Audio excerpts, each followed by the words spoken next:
You've seen him on TV, you've seen him in the movies, you may have even heard his commercial jingles, probably more times than you even realize. His name is Bobby Reed, and he is my guest today on this week's DeWeese Directive.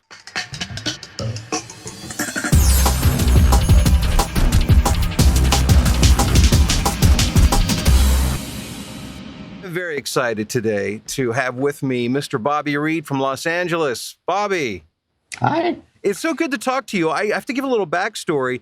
You and I guess we met through email a number of years ago, and I've been very thankful for that relationship, even though it's just been an occasional email. You've always sent me the nicest, encouraging emails, and I feel like our tracks in some ways are similar in that you're an actor, I'm a voice actor, but we both have a passion for helping people succeed in what we do. And that's one of the things that I was attracted to when I began to get to know you a little better and see what you were doing and understand, I think, your heart and where you're heading.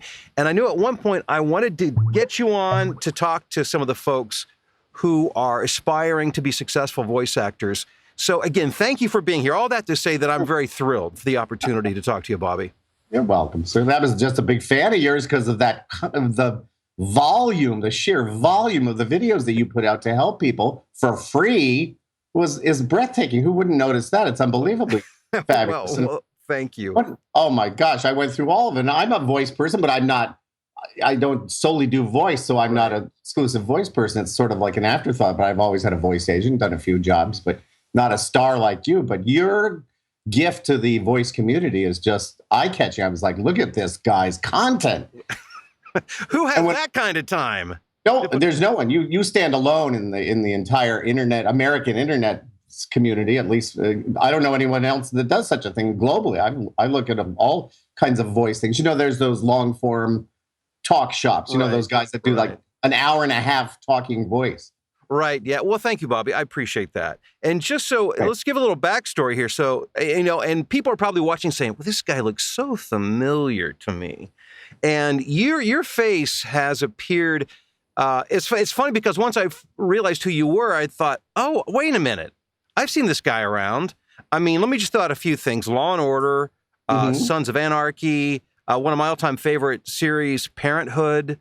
Just saw you the other day on CBS on Two Broke Girls, but that barely scratches the surface because you've been doing this since childhood. Can you just give us just a kind of an overview of your history of acting?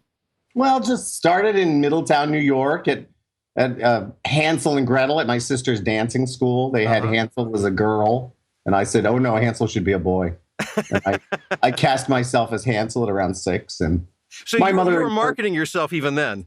I just knew when I was right for a role, and I told them so. Then I discovered theater, and I guess I was, probably 12 years old, and a substitute teacher came to me in junior high and said they're doing a Broadway show upstate. They're doing the stock version of 1,000 Clowns by Herb Gardner, and it's got a precocious 12-year-old in it. And he says, I'm going to recommend you. And I was like, okay, whatever.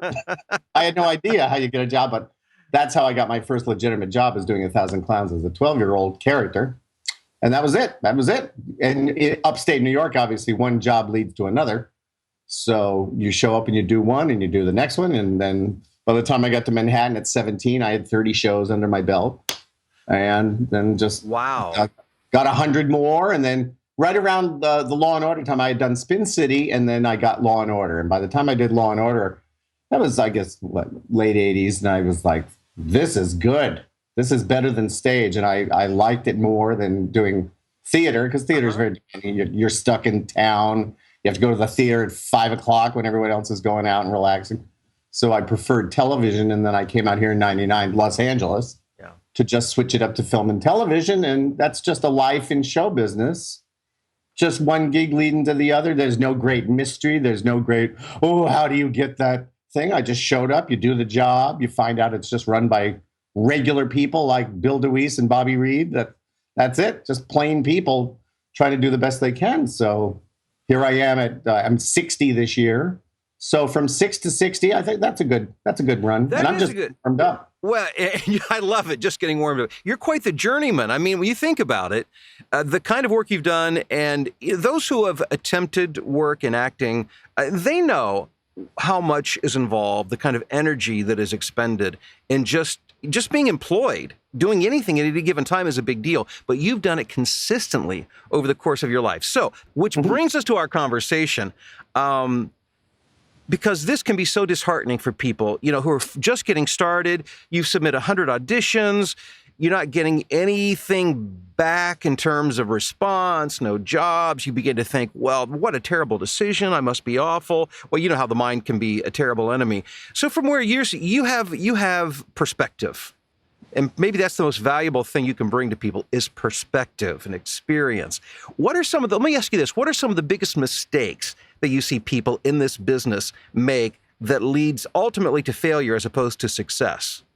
Well, failure would be if you quit. If you give it anybody.